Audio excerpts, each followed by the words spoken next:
Oh, welcome back from that short break. Of course, we did say that our, major topic today is, of course, the rescue of the children from who were kidnapped from Ahoro Esinyele in Urire local government area of Oyo State, Ogbomoso to be specific.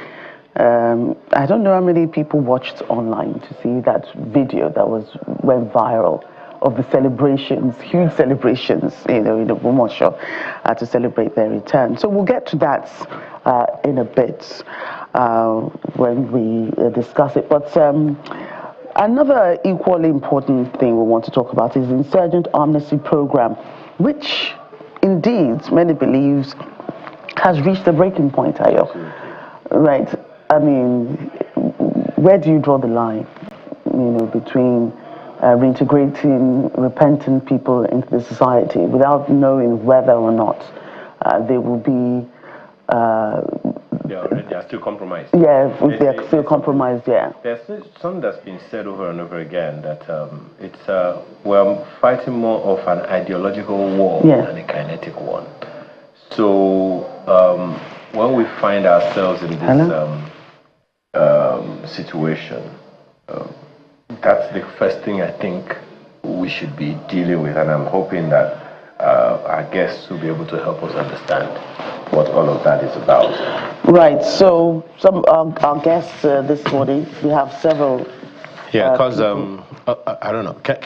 I hope you can hear me well. I can. I can, certainly. So, who are our guests this morning? Well, we understand, there are three of them, but we understand that Major General Cecil Esekhaigbe, retired, has since joined us for the program. He's a defense analyst and former registrar of the Nigerian Defense Academy. Thank you for joining us this morning, sir.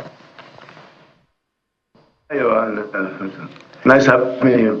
Yeah. Let's go straight to it. We hope our two other guests will join us shortly. There is this... I also see that Dr. Yewale Ogine has also joined us. He's a senior researcher at the Bonn International Center for Conflict Studies. We appreciate your time this morning, sir. Thank you for having me. All right. We expect one more person, Director General of the Institute for Peace and Conflict Resolution in the Ministry of Foreign Affairs, to join us shortly. But let me start with you, Major General Cecil Esekhaigbe. First of all, let me have your own take on this conversation around the release of those kids in Ogbomoso. It's not what we're talking about, but let me have your thoughts on that. We know that a lot of all the security agencies were involved, and we also understand that the GOC in Ibadan was the one that led that rescue effort. What are your thoughts on it? There are those who are arguing it took a little too long. What now about the children, their psychological well-being and all of that? What are your thoughts, General? Yeah, first of all, let me congratulate the security agencies for, a move away from the perilous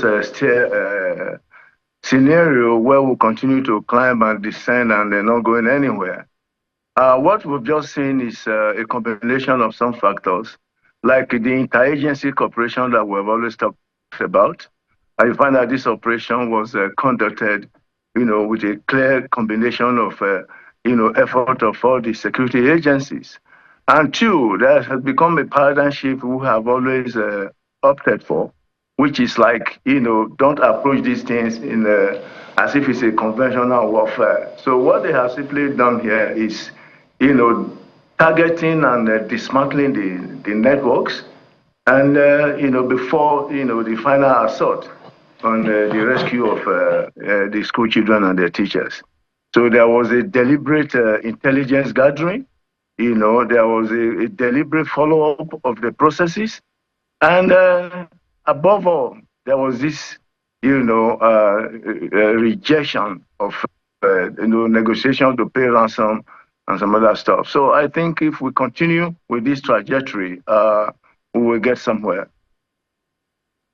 And Dr. Ogine, your thoughts as well on, that news that broke yesterday evening of the rescue of the children and their teachers, Thank you very much. As General said, I think I will say, yeah, it's a good news.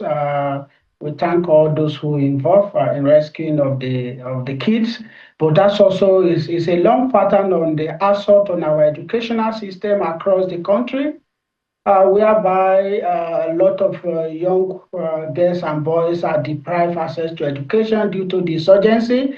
I think we should reflect on this and take it as just one of the symptoms that are addressed in the larger scale of the insecurity in the country. So also, we need to give credit to the community people because the community that are affected, it's important because the government cannot do anything without their support. Intelligence gathering provision has to take place when the community are cooperative. So I think that makes it much easier because, for example, if you look at it, this forest area, which we call the Oyo National Forest Guard, Forest Reserve, in January, there was a bit of attack there, where the guard were attacked and some weapons were carted away by this group, and where the monitoring unit from Ibadan tried to continue to monitor the place. But what is important is that they only focus on where the event happened within the same Orire local government. So, and about 60 kilometers or 30 kilometers away is where this happened. So that shows that there should be some sort of consistency on how we address our hard to reach space, and this is also a concern that I think we need to reflect on. Secondly, we do not have quite a lot of social workers, psychologists, and others. I think these are things that we still need to develop over time in order to have this long-term perspective of how to address the situation of the younger people or people victim of armed conflict. I think this is also things that we should broadly reflect on. So lastly, what I will say about the adoption is if you look at this forest area, the armed group operating in the forest cannot exist without provision of food, water, food, petroleum, energy to power themselves. And this is exactly what the security did. They cut off this, deprived them access to that, try to make sure that others who also provide ancillary service to them were not able to do that. And in doing so, they were able to, cut their power. So it's beyond the weapon they possess. It's beyond their knowledge of the terrain. And this is exactly what we want to see in the North Central across Kwara, Kebbi, Sokoto, Zamfara. When you deal with this, you can deal with quite a lot of things. Thank you. I guess we'll be talking about, that a little further. But to the substantive issue, the connection is in the arrests, the criminals that have been arrested. General, let me come to you on that. The criminals have been arrested. Well, some criminals have been arrested. We understand 8 of them have been arrested. We also understand that there was a kingpin that, having been arrested, was the basis upon which this guy said, look, if you don't release this guy, we will not also release the people that have been arrested. Now, tomorrow, now that they are in correctional facilities, because they don't call it prison anymore, we expect that the correctional facility will actually correct them. At least that is what it is supposed to achieve, if I'm not being too naive or oversimplifying the issue. So post-correction, one expects that there will be some kind of recovery from the ills to what they were to society, and then there will be good men and good women in the society. If tomorrow these guys who have been arrested now come out and say they have repented, or the state says they have repented and consequently they should be reintegrated to society, I guess that's the issue here now. Repentant militants. First of all, from your experience, General, is there such a thing? Well, this is where we have to be very, very careful.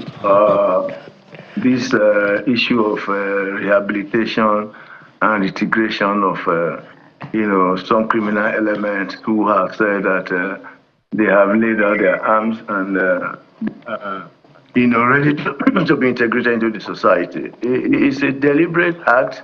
It's not wholly appropriate and it's not wholly inappropriate. Because if you have to do such things, you have to make sure the rule of law has been followed, rule of law has been followed strictly, and that for this time you must first of all, segregate to know those who are genuinely, repenting and those who are, feigning repenting. And there have to be also a very straight and strict processes, that are recognized by law. When you do this reintegration and this thing. First of all, you cannot reintegrate somebody who has not been thoroughly investigated and who has not faced justice. Justice is key in anything you want to do in society. If you want to just say because they have been arrested, first and foremost, they have been there in the correctional facility now as it's just a holding strategy until they face, investigation and eventual prosecution. So we cannot downplay the investigation and prosecution and talk about rehabilitating them. Justice is key in human interactions. So, and without justice, we're just, scratching the surface. So you are putting conditions to the reintegration, that justice must, first of all, must not just be done, but must have been seen to have been done before they can be reintegrated. Perfectly. Okay. Because if the processes are not strictly followed and the rule of law is not key in the negotiations and conversations, and people just jump into this reintegration process without knowing the pros and cons. You integrate somebody who is willing to change, who has displayed some sense of attitudinal change, and who has also understood that what he or she did was wrong and it should not be done again. So it's not one blanket fits all. So these are processes that you must be followed before you can have a meaningful conversation. Well, Dr. Ogini, I believe that you have thoughts on that issue as well. You have done some work in that space, particularly around the Lake Chad Basin, which had their loyalty between the state and armed groups. So in your opinion, how does the presence of these so-called repentant terrorists being integrated into civilian life, how, in your opinion, does it balance out? Thank you very much. I must say that we have to try to not oversimplify who are offender in this situation, because based on our experience, we know people in the community high-risk area that are forced to actually join the group, and in the process, they had to actually survive at that time due to lack of state presence or limited state presence. So, and we have people who have given birth into the camp of the armed group, and they grew up. I've interviewed quite a lot of them who actually said they spent their 12 years, only what they know is weapon and others. They were born there and they grew up there. There are low-risk combatants and there are high-risk combatants.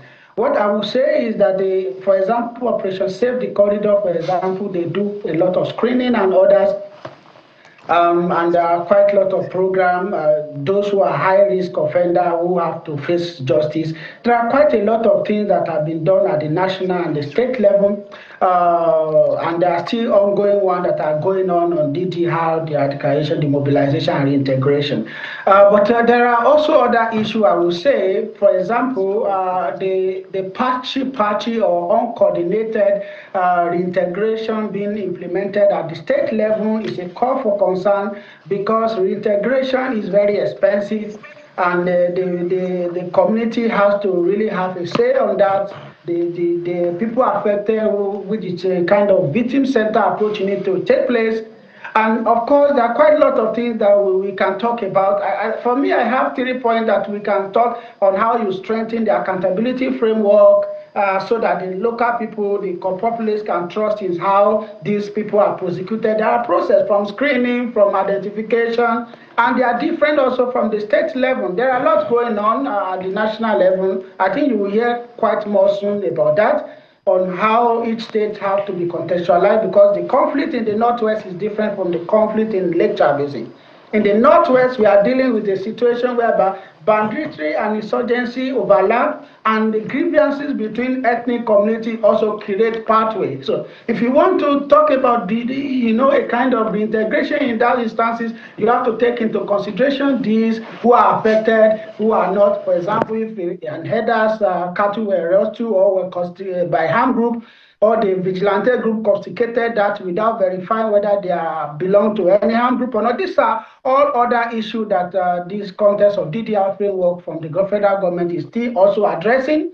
There are also aspects of strengthening monitoring and long-term reintegration capability, because the capacity to actually monitor, usually when we have support from our international partner, they are not for long time. They are usually 2 years, 1 year. So it's not sufficient to actually keep things running, to be able to reach out to the community, to allow community to heal first, and to prevent the situation whereby ex-combatants are forced on the community, and to also prevent the situation whereby the ex-combatants actually are doing much more better than those who are affected by the conflict. I think these are all other issues that we need to talk. Lastly, prosecution is very costly.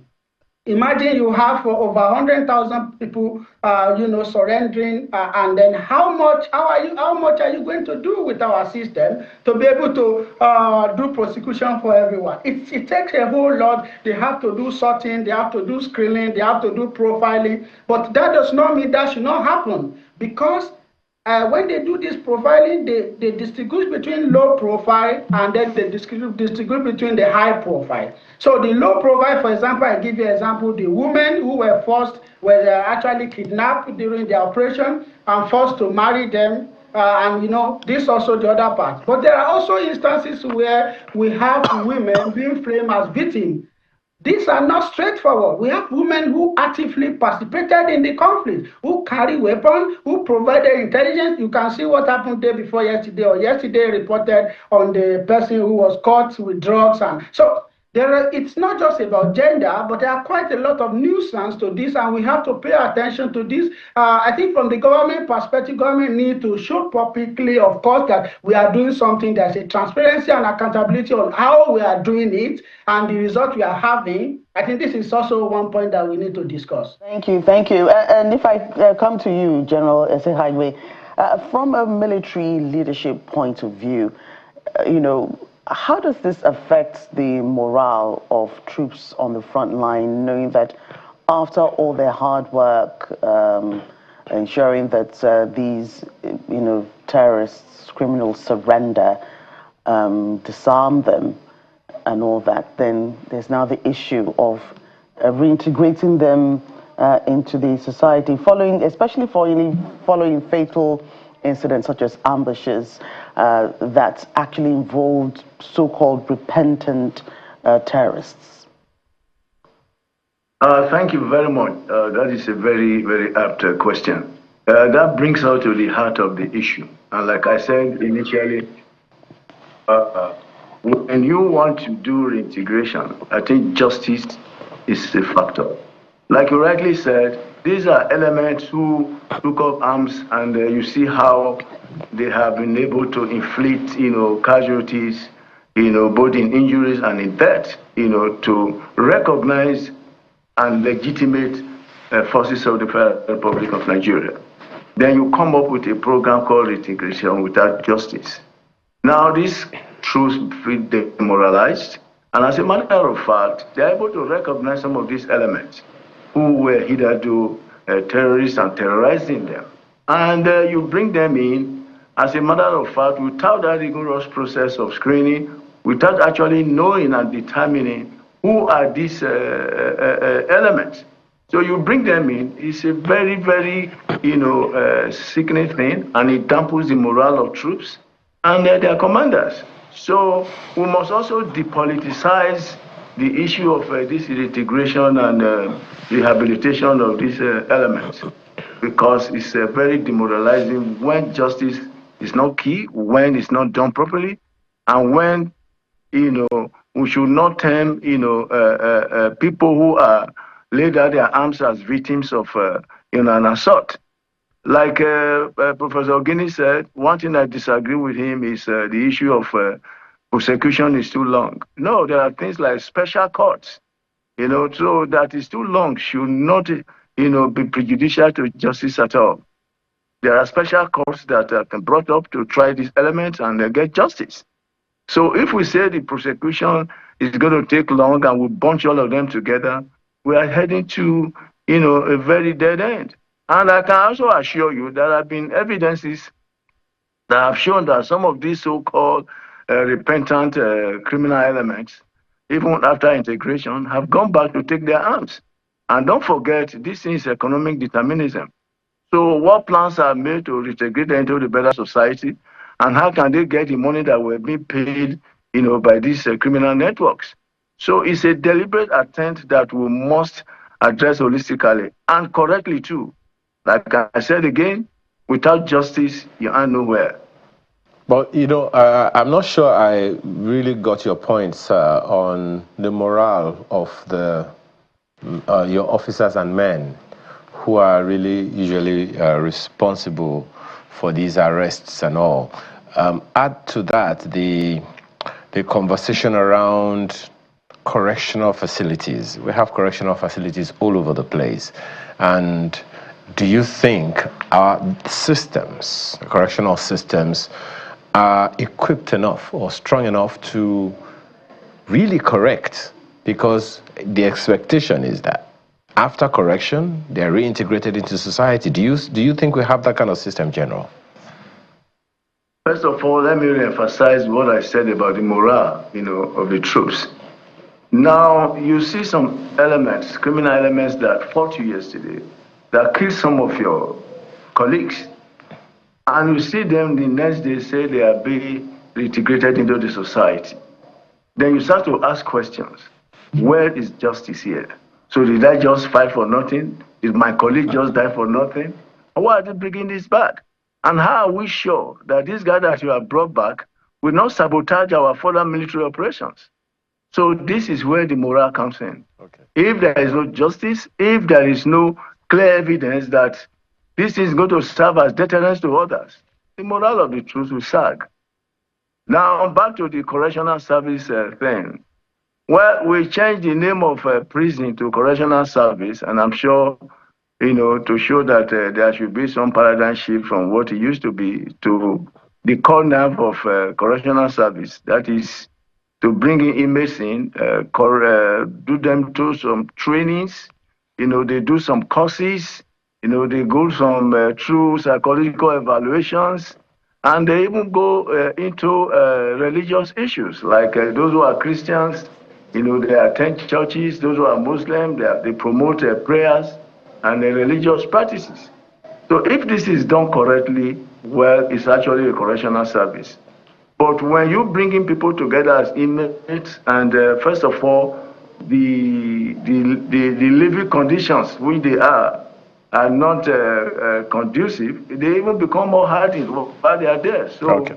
How do you correct a man that is not living in a good place and the correctional thing becomes, a mirage? Okay. So we should learn how to put our things properly well. And if it is done properly and the elements of corrections are pronounced, then it serves the purpose. Absolutely. Well, thank you, General. Let's bring in Dr. Joseph Ochongu, who is the Director General of the Institute for Peace and Conflict Resolution within the Ministry of Foreign Affairs. Thanks for joining us this morning, Dr. Ochongu. The conversation is around repentant criminals and all of that. I'm sure you've been listening to the two gentlemen who've been speaking with us for a bit. What are your thoughts? Thank you very much. And it's great to be here and to be part of this conversation, which is very topical, relevant, and very apt in coming. I think that it's important to say that the way the issues around repentant Boko Haram or repentant insurgents have been carried out, I think that there have been a whole lot of exaggeration. First and foremost, there is no any official confirmation to say that the Nigerian military, has recruited repentant Boko Haram. At least not to my knowledge that I officially know that there have been such repentant Boko Haram being recruited. I know that the Nigerian military is working closely with the civilian joint task force, which is very proper for counterinsurgency operations. It's equally important also to state that the processes of the reintegrations of those associated with Boko Haram, with insurgency, because why I say those associated is that there is a very thorough profiling system, that goes on, with the military, as well as the Federal Ministry of Justice, the Nigerian Correctional Services, as well as other respective state institutions. There are people who come out, of insurgency-occupied territories on their own. There are those who are captured in combat, so a profiling system goes on. And I think that as of today, the count is that the Nigerian state has well over close to 11,000, people who are set for prosecution. That is the hardened ones, the fighters, commanders, and all elements of that, who have been caught, in combat or surrendered in combat, but they are hard ones. The ones, that go to Operation Safe Corridors are the soft ones, either those who their communities were overrun, those who are to one level or the other associated, with the fighting group. Those ones are much more susceptible to such kind of programming, and all that. There are also those who are innocent. So the process is a very, very tedious process. Where in the military, you have the military intelligence, you have the military police, and even the military legal services, working in conjunctions with the Nigerian Correctional Services, as well as the policing component of it, as well as the Ministry of Justice, the Federal Ministry of Justice component of it. So there are men and women, who are actually working on behalf of the state, and delivering, the kind of services that needs to be delivered. There are certain things around issues of amnesty, around issues of integration, reintegration that we need to look at. The fact is, the first thing is that, one, the condition, what are the socioeconomic conditions, for reintegration? If you finish 6 months reintegration, is it enough? And I think another missing gap, in the entire process also is also the component of peace building and reconciliation, which hitherto, have been lacking in the entire reintegration processes, because you now have to look at both the likely perpetrators as well as the victims. You need to create a balance. You don't just get people who are associated or people who are captured. There are some people who were captured at age 6, and had been in that camp, till maybe age 16. Which means that they would have gone through a socialization process of violence. So if you are desocializing those people, to make them much more functional element to a normal society, there needs to be a program. Well, Dr. Chongu, just a quick one. If you can, I hope you can hear me, Dr. Chongu. Just quickly, and if you can do this in 30 seconds, because I like us to take Dr. Guinea a moment or two. I asked the General a question the other time, or was it Dr. Guinea himself, about the fact that this is an ideological movement, even though there is an economic angle to it, as General has mentioned. We are fighting what many people have called an ideological warfare. So the motivation is not just now, it's been there for a long time. So how do we determine that someone who has held an ideology in his head for a very, very long time has been rewired away from the initial ideology that drew them into this criminality in the first place before we reintegrate them into society? If you can do that in about 60 seconds, sir.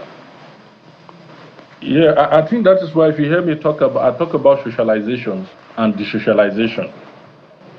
And that is why, as a state entity, we need to do things much more scientifically. That is to say, for example, if somebody has been socialized in violence in extremist ideology, what time duration, does it take, to desocialize such an element to make him functional to society? So there is a component, of the entire reintegration processes that we need to, put on board and make it much more functional. As we speak, there are attempts to try to make a much more better coordination from what states are doing separately. What states are doing, it's not meeting some of the standards, that are there. So the socialization process and the resocialization process, needs to be very, very strong.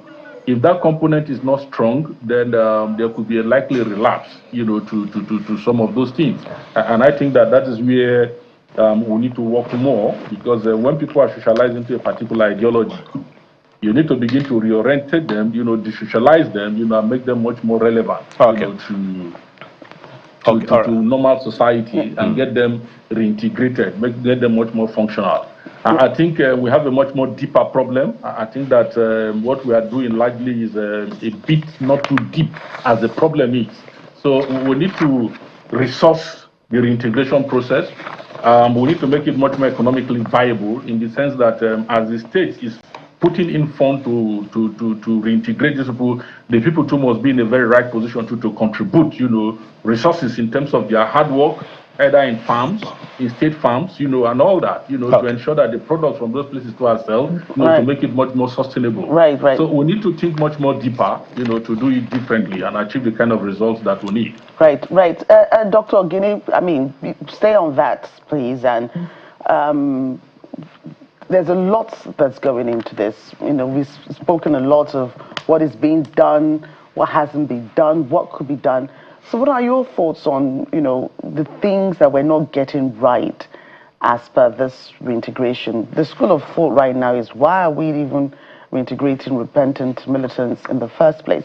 But even if we must, give people a second chance, and, those people that were, infiltrated into the terrorist camps did not start out to be terrorists in the first place, some of them.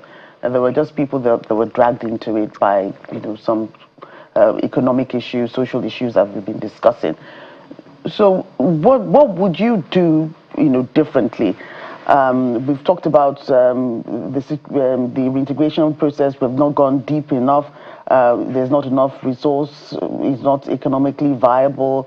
The communities are not in the right position, to contribute their own quota.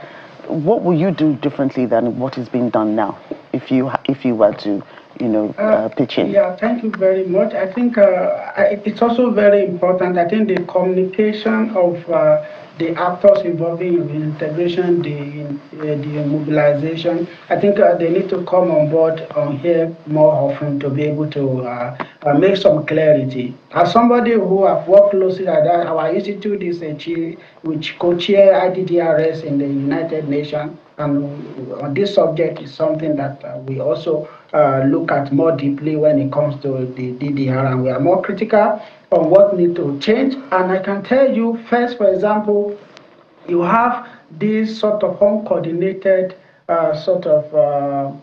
reintegration process. The first thing is to have generally the harmonized national DDR mechanism that can help to measure and transparently build trust in the public on how things are done. But I must tell you that it's not every information that can be in public. For example, on the profiling and all that, there are certain elements that will not go to public, because if you go to public, then the armed group will take advantage of this and they will compromise it. So currently, there are quite a lot that are being done on DDR at the national level. But at the state level too, there are also issues that we need to talk about, whereby people have been, the armed group are told to come out to negotiate with them, and they will tell them how they will be reintegrated. So I think this is where the issue is, and we need to do it differently, because there has to be a clear pathway if something wants to happen, if you want to take associate out. On the issue of justice, yes, it's very important. You cannot reintegrate offender into a community that have not healed. Victim must come first. economic victims, people who are experiencing quite a lot is important. Now, you mentioned aspect of economy. We need to know that we are dealing with two actors, the bandit group and the insurgent group. The bandit group are not necessarily actors with ideology. However, they are having social grievances around their activities, and they use that as a narrative to be able to perpetuate this sort of violence. So for the insurgent group, I think you made very clear point here, because I give you, for example, there was a young guy I was interviewing. I said, how were you recruited? They were taking, first they kidnapped the imam, after which the imam were forced to train the young people. For almost 6 months, they were locked inside just to learn. Then afterward, they were, taken to the camp, and they were asked to kill their parents. And then afterwards, since they don't have anybody anymore, then they can do anything to anyone. So just to tell you how this happened. In the camp itself, they learn quite a lot. I've interviewed people who said, I learned Arabic in the camp and all those things. So they have those specialists who do those things. But what we need to know is that it is not all these actors that are actually exposed to violence. We have actors that are victims also of circumstance, but we should not simplify this. So, and that is the reason why we need to still have what we call exit support, to see that those who want to come out, please come out. That does not actually deprive people from facing justice. And this is what I want to say to General. People have to face justice. They have to be prosecuted. They have to do other things. But the other element that you need to know is that we cannot invest so much in reintegration if the community that are affected are in a poor condition. It will boomerang. And no matter what we do, the socio-economic situation of the community affected by conflict have to be addressed first. And then reintegration should also take the pattern of taking in their perspective of who they want to have to be in their society and who they don't want to be in their society. The government apparatus has a possibility to force through traditional ruler or through politicians to force people who they don't want in their community. We need to pay attention to this. There are instances of people going back to the forest. We call it bush. Going back to the forest. After they pass through certain things, they don't have skill, they don't have products. But there are also success stories of somebody that I track from Operation Save the Corridor, who moved to Madagali, started doing shoe cobbling, and I tracked the same person to find out Cameroon, which I mean. So there are a bunch of mixed outcomes there. So we need to improve on the long term. It sounded like, my apologies, Dr. Ogine, it sounded like we are not really close to what I would call a convenient, very convivial, safe, I don't know, a situation where we can have known bandits or known criminals who have repented, so to speak, integrated into society. It's looking like we are not there yet, because the issues that are being raised by the general about the morale of the men and officers, the issues being raised by you, Dr. Ogine, about the cost of prosecution and all of that, the issues being raised by Dr. Chongu about the fact that it's an ideological warfare, and how do we reintegrate them by decriminalizing them mentally and all of that. It seems we're quite far from it. The only hope now is that at least at some point we know that we have to get there. The conversation has started. How we take it from here, I guess we'll have to know who should be taking the lead in that regard. Also, we have to know the general has pointed to the administration of justice as crucial to that particular part. Certainly, and I do hope we'll get there someday. Just as these things take time. See, America, they celebrated 250 years of democracy the other day. It takes time to get there, but are we on the right path? And I think we need these, experts that we've interviewed today, to help the government give us perspective, give us more perspective, and point us in the right direction. Thank you so much, gentlemen, for being here. We've had Major General Iseka Igbe, retired defense analyst and former registrar of the Nigerian Defense Academy. Thank you so much for your time.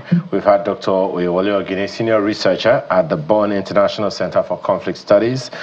Thank you so much. We appreciate your time, as well as Dr. Joseph Ochongu, Director General of the Institute for Peace and Conflict Resolution. We know that it cost you a little bit to join us this morning, even though virtually. Thank you so much, gentlemen, for being a part of this conversation.